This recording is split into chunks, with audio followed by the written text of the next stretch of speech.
De nuevo, buenas tardes. Ustedes saben que nos encontramos Buenas tardes.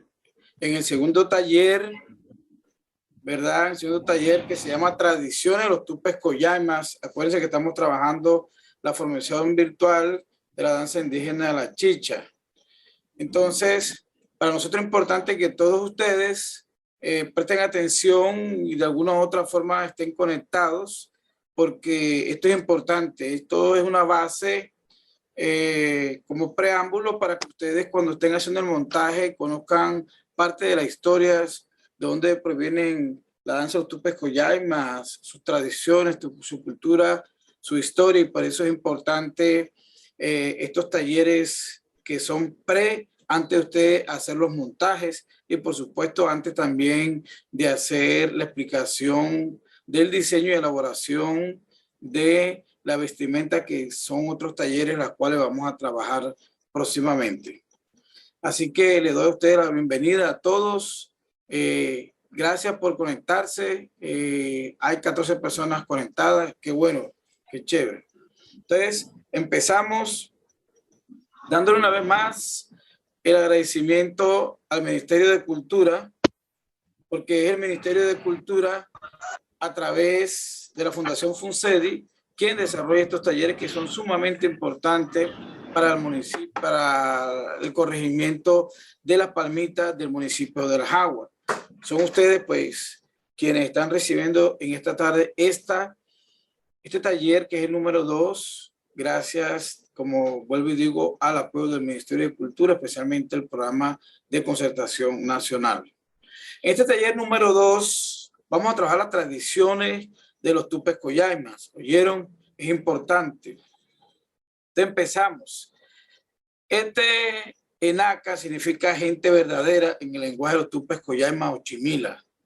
A partir de los conocimientos cosmológicos, interpretan y analizan colectivamente los sueños y a través del acto de recordar, narrar e interpretar sus ensoñaciones, transmiten sus saberes, reproducen su cultura. Los Tupes Coyaimas no conforman un grupo que tenga una integración sociopolítica definida, una cultura, una lengua y un territorio característico. Los estudios demuestran, según Rachel Domatov, que existen asentamientos dispersos entre unos y otros. Como podemos ver en la primera explicación, apreciados compañeros, dentro de estos asentamientos indígenas ancestrales, ellos manejan sus propias organizaciones, sus propias culturas, pero debemos tener claro que ellos son asentamientos que están dispersos dentro de las regiones, dentro de las poblaciones. Eso, según Rachel Domatov, eso de que están dispersos no le permite tener ellos una consolidación definida, ¿verdad? Como lo tenemos el resto de las personas, que contamos con un alcalde, ¿verdad? Contamos con un consejo municipal, ¿cierto? Que el alcalde consta con una cantidad de secretarios que son importantes, secretarios de despacho. Acá se puede decir que existen más de 66 lenguas indígenas según la nueva investigación que ha hecho el Ministerio de Cultura Nacional, pero que ciertamente muchos de estas poblaciones, especialmente esta población de los Tupes Coyaimas o los Chimila, por el hecho de estar dispersos en la zona que nosotros conocemos, la zona del centro del Caribe, especialmente el Magdalena, el Cesar y la Guajira, entonces ellos no tienen consolidado un grupo sociopolítico que los defina y por las cuales ellos se rigen.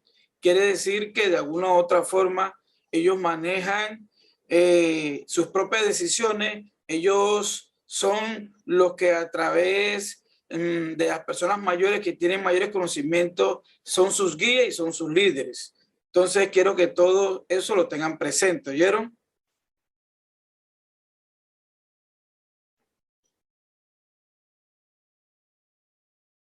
Muy bien.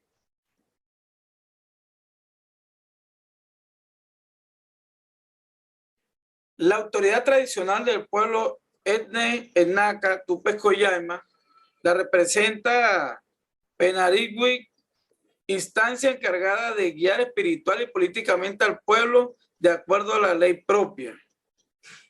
Es conformada por médicos tradicionales, sabedores y líderes que manejan el conocimiento ancestral del pueblo, ciclos vitales y naturales, medicina tradicional, historia y educación política. Pues, como les decía anteriormente, son estas personas mayores los que se encargan de guiar espiritual y políticamente de acuerdo a su ley, porque ellos tienen su propia ley, ¿verdad? A las demás miembros de sus organizaciones. Hay sabedores tradicionales que manejan la medicina, ¿verdad? Y que manejan el conocimiento ancestral de sus territorios porque los conocen. Pero ciertamente dentro de la historia y de la política y la educación son ellos las guías, son ellos quienes manejan eso y le dan las directrices a las demás personas. Es decir, cuando hay que hacer un castigo, ellos tienen sus propias leyes. Cuando hay que llamar la atención a alguien que ha hecho algún acto indisciplinario, pues ellos también acuden a esa persona mayor, el que mayor tenga conocimiento, el que maneja la parte política, la parte de la medicina, es decir, el sabedor más antiguo que tenga esos asentamientos indígenas.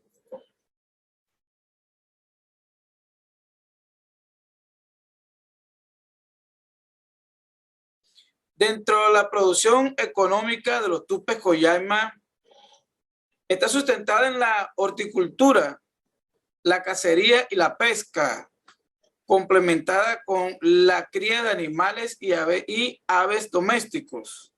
El trabajo agrícola es compartido entre hombres y mujeres.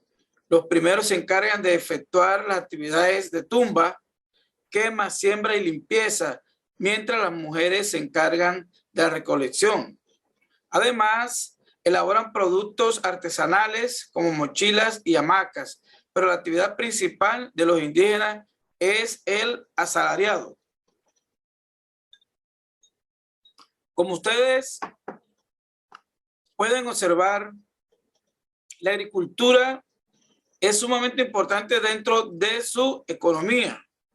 Si nosotros vamos al taller número 1, ¿se acuerdan de que los Tupes Collaimas, ellos fueron las personas que de alguna u otra forma tuvieron represalia por los españoles? Los españoles, acuérdense que en principios eran los indígenas eran esclavos de los españoles. Entonces, ¿qué sucede allí? Sucede de que en esta parte de la economía, ellos, sin embargo, así también trabajan en algunas haciendas, sembrando lo que es la parte de horticultura, se dedican a la pesca y especialmente al trabajo agrícola a través también de aves domésticas que desarrollan para poder subsistir. Es importante que tengan en cuenta de que con los Tupes Collaima sucede de que el hombre y la mujer cumplen un factor muy importante, porque mientras unos queman y siembran y limpian, las mujeres entonces se encargan de la recolección. ¿La recolección de qué? De esos frutos, de esas verduras, de esa siembra que hicieron.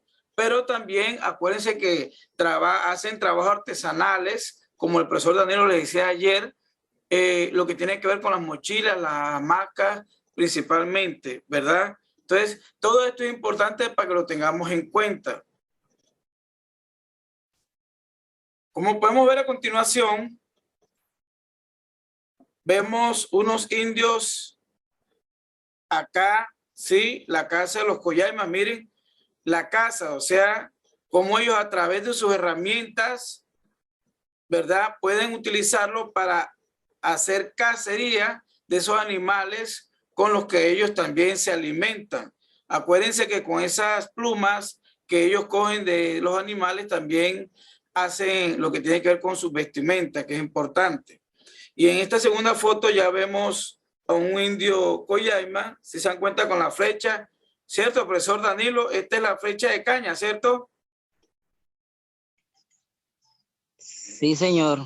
Esta, ya se te escucha bien. Ya te escucha mejor. Esta es la flecha de caña.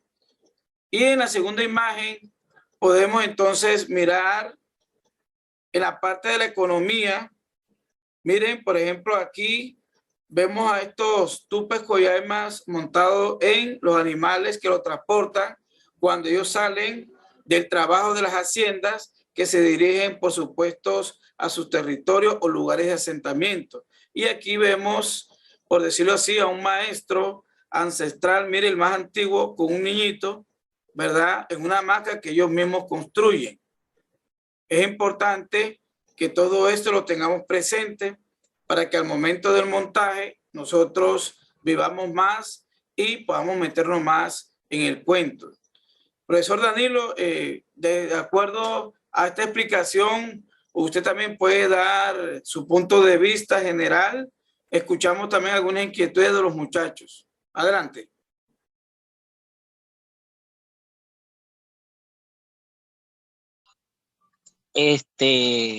Bueno, profesor Kevin, después de ver todo este tema de historia, todo este tema de tradición, creo que es importante y es lo más importante hoy en día para las juventudes rescatar o mantener vivas estas tradiciones porque realmente es la esencia de nosotros como colombianos.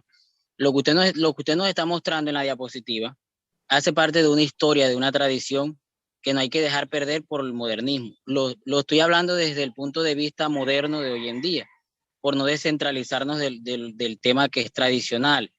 Estamos realizando el proyecto que es de la danza de la chicha, pero es importante mantener viva la tradición y los conceptos claros de este tema étnico para así generar un buen impacto de lo que se quiere lograr, que es mantener viva las etnias y las tradiciones en las comunidades como tal. Así es. Las tradiciones en las comunidades son sumamente importantes porque las tradiciones son los que hablan realmente acerca de la cultura. Cuando hablamos de tradiciones, estamos hablando de los primeros pobladores que llegaron a un sitio, ¿cierto? Que llegaron, que se reunieron, que socializaron, que con su punto de vista construyeron conocimiento y a través de ese conocimiento se construyen las letras, a través de ese conocimiento se construyen muchos proyectos importantes de vidas de las mismas comunidades, ¿verdad? Ya, por supuesto, algunos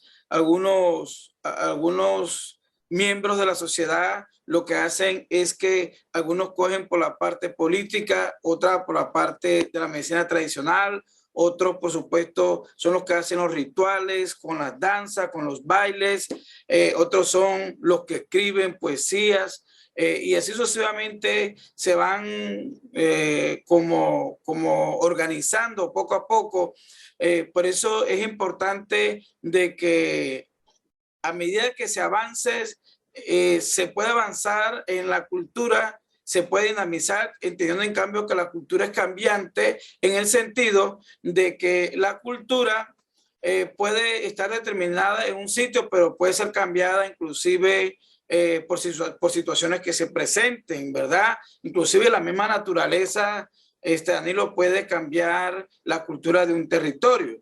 Cuando tú sabes que suceden a veces catástrofes, por ejemplo, ¿verdad? Entonces, ¿qué sucede cuando hay catástrofe en territorios? Hay lugares que quedan afectados, la parte histórica, la parte arqueológica quedan afectados, ¿cierto que sí? O cuando tú, por ejemplo, allá con tu grupo de danza llegan personas de otros lugares y que llega un profesor nuevo y quiere también imponer una cultura nueva, inclusive es bueno también aprender de ellos para mirar cuál es su cultura y poderla de alguna u otra forma aprender de ellos y nosotros enseñarles también nuestra cultura, pero de alguna u otra forma nosotros los seres humanos vivimos en ese intercambio intercultural entre unos y otros porque es necesario para que podamos evolucionar. Pero la base principal de todo este concepto es que la cultura tradicional se mantenga, ¿verdad? Que se pueda proyectar, que se pueda dar a conocer en el mundo a través de los medios digitales como el Facebook, el YouTube, el Instagram, que es importante hacerlo. Es importante también hacerle cambio a nuestras danzas tradicionales, pero siempre manteniendo la tradición, Danilo.